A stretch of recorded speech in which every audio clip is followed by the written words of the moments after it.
Assalamualaikum warahmatullahi wabarakatuh. Waalaikumsalam warahmatullahi wabarakatuh. Apa kabar anak-anak Ibu?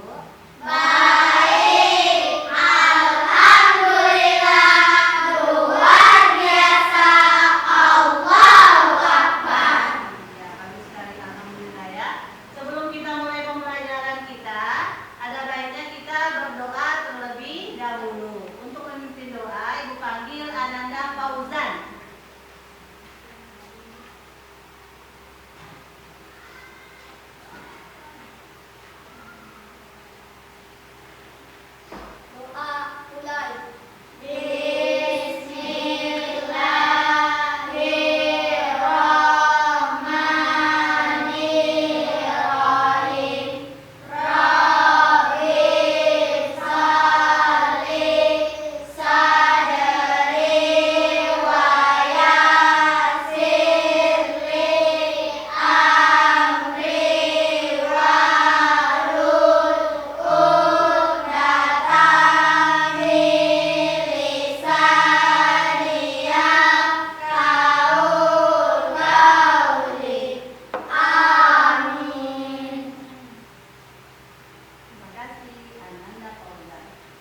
energi alternatif, ya, atau sumber energi terbarukan, ya.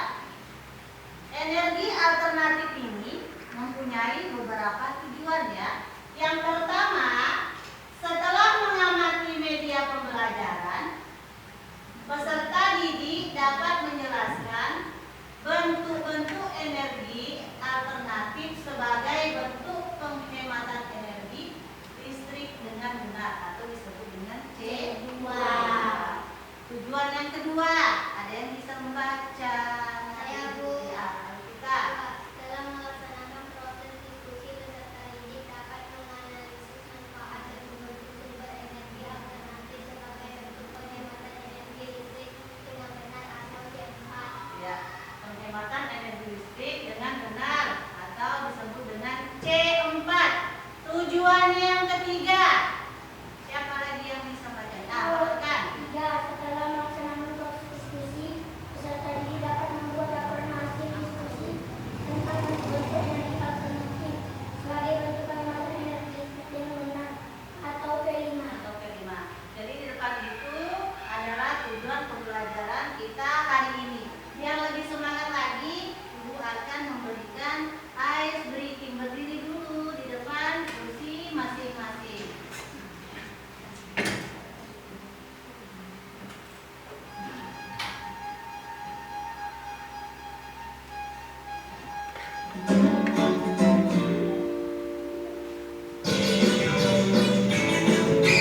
berasal dari jasad Reni yang mati jutaan tahun yang lalu, tertimbun lumpur dan terkubur di dalam tanah atau di dasar laut.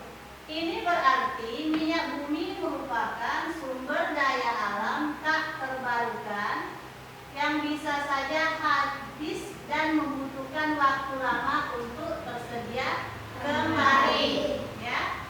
Jadi membutuhkan waktu yang lama untuk tersedia kembali.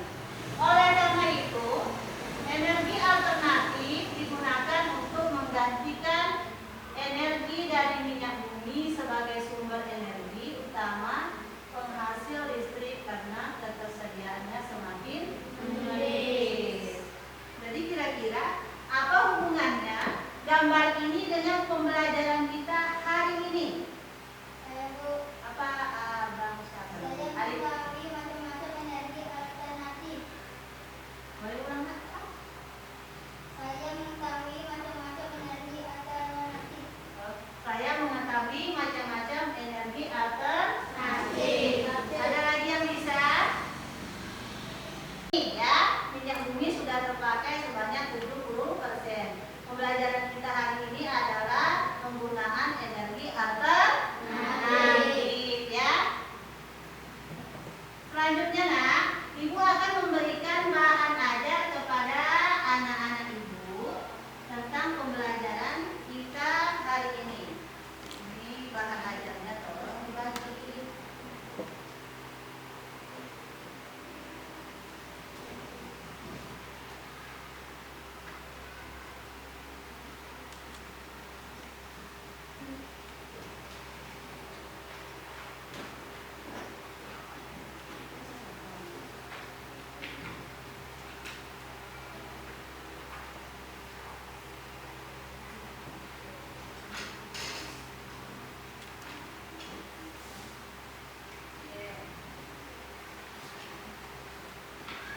Bahan ajar sudah Ibu bagikan. Kemudian perhatikan video di depan, ya.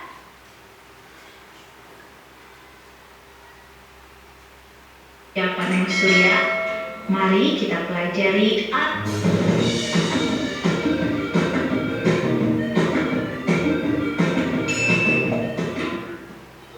sumber energi alternatif penghasil energi listrik.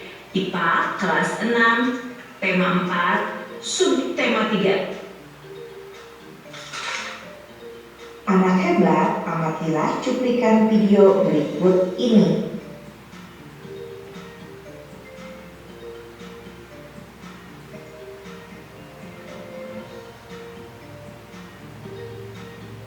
Penggunaan energi listrik yang berlebihan dapat mengakibatkan habisnya pasokan listrik.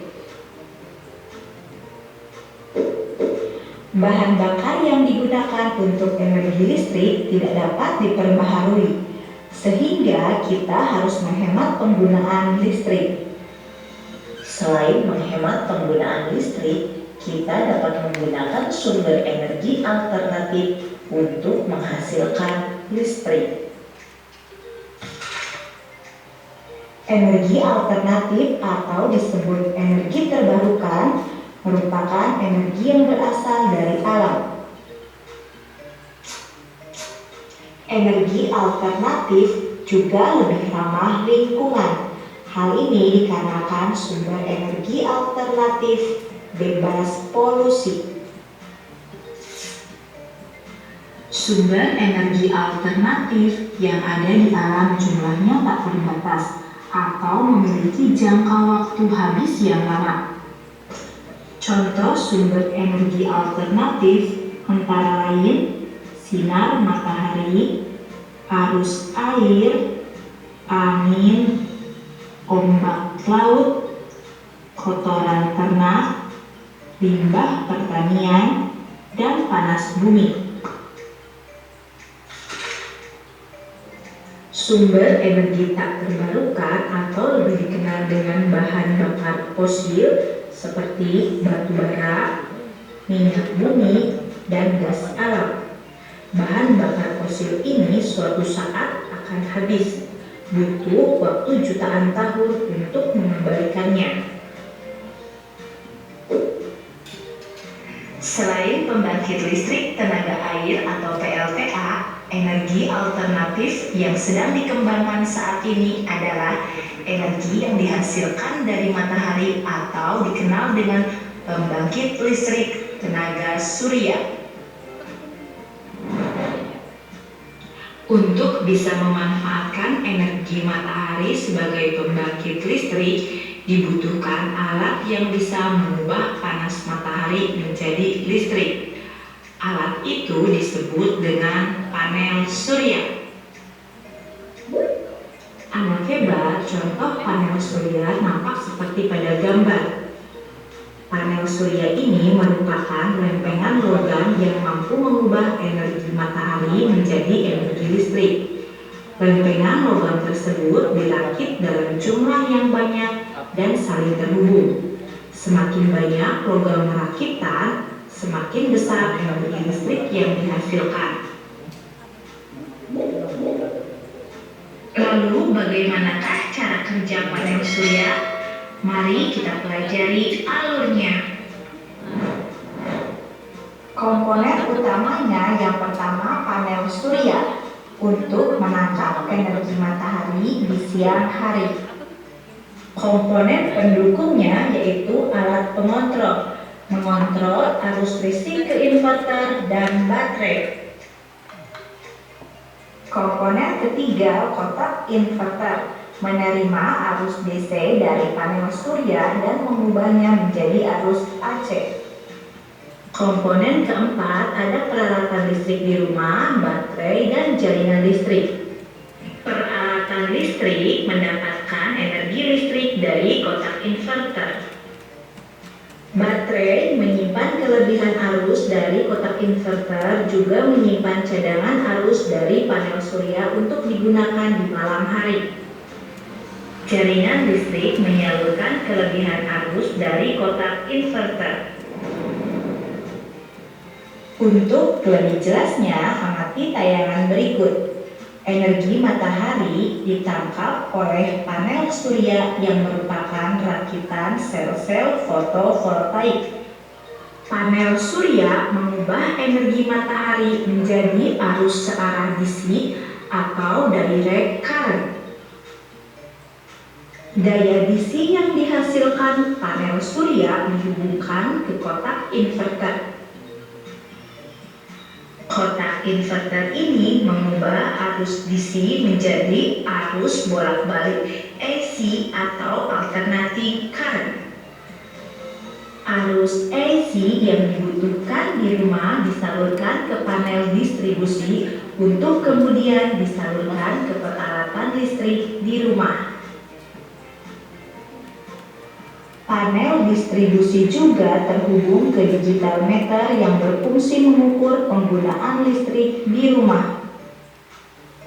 Kelebihan arus pada kotak inverter akan disalurkan ke tempat penyimpanan seperti baterai atau jaringan listrik sesuai instalasi rumah. Dengan panel surya, kita mendapatkan banyak dampak positif. Di antaranya, memperoleh energi bersih dari sumber energi yang paling berlimpah di planet kita, yaitu matahari. Tidak memancarkan emisi gas rumah kaca yang berbahaya seperti dalam pembakaran bahan bakar fosil. Ayo berlatih. Kerjakan soal-soal berikut ini.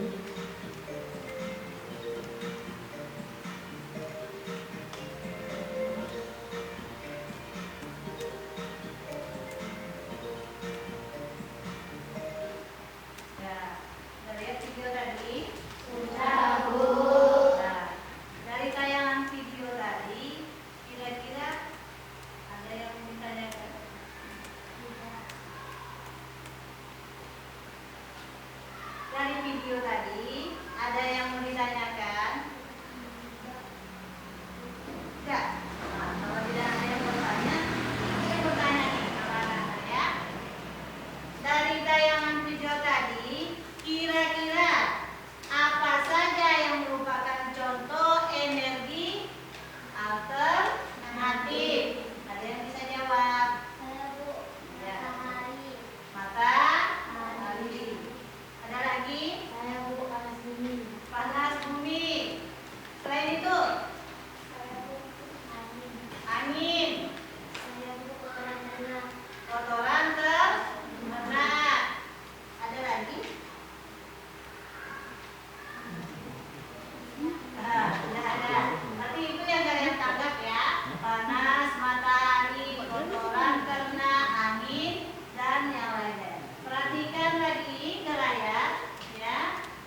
Energi alternatif merupakan energi yang berasal dari alam. Yang berasal dari alam. Keuntungannya, 1. Lebih ramah lingkungan. Yang kedua, bebas polusi. bebas polusi. Yang ketiga, Sumber energi ada di alam jumlahnya tak terbatas. sumber energi ada di alam jumlahnya yang tak terbatas. Yang keempat, Memiliki jangka waktu habis yang lama. yang memiliki jangka waktu habis yang lama. Ini adalah contoh sumber energi alternatif. Antara lain yang pertama, di situ ada panas matahari. Panas matahari ini merupakan energi alternatif yang bisa diubah menjadi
50.000 kW per jam. Manfaat lain dari energi nuklir yaitu tidak menghasilkan efek rumah kaca sehingga bisa mencegah pemanasan global. Jepang menjadi negara yang sukses mencoba energi ini dan beberapa wilayah di sana sudah menggunakannya. Contoh selanjutnya, perhatikan lagi, adalah hidrogen. Hidrogen merupakan proses pembuatan energi ini melalui air yang dibakar oleh listrik dan panas, layaknya bensin. Selanjutnya, hidrogen dihasilkan melalui proses penyimpanan yang dicampur dengan oksigen dari atmosfer sampai menjadi reaksi kimia. Adanya reaksi ini membentuk energi yang dikonversi menjadi listrik hampir 100% dan sisanya adalah panas. Contoh selanjutnya, piezoelektrik. Bisa baca itu? Piezoelektrik. Piezoelektrik adalah contoh energi alternatif yang dihasilkan dengan mengubah energi mekanik menjadi energi listrik. Prinsip kerja energi ini dengan banyaknya tekanan dari orang-orang yang berada di suatu tempat, lalu dikonversi menjadi energi listrik. Contoh pemanfaatan energi alternatif pembangkit listrik tenaga manusia ini adalah negara Jepang yang sudah memanfaatkannya, ya. Negara Jepang yang sudah memanfaatkannya. Yang ke-11, biodiesel. Kita coba cari kita biodiesel.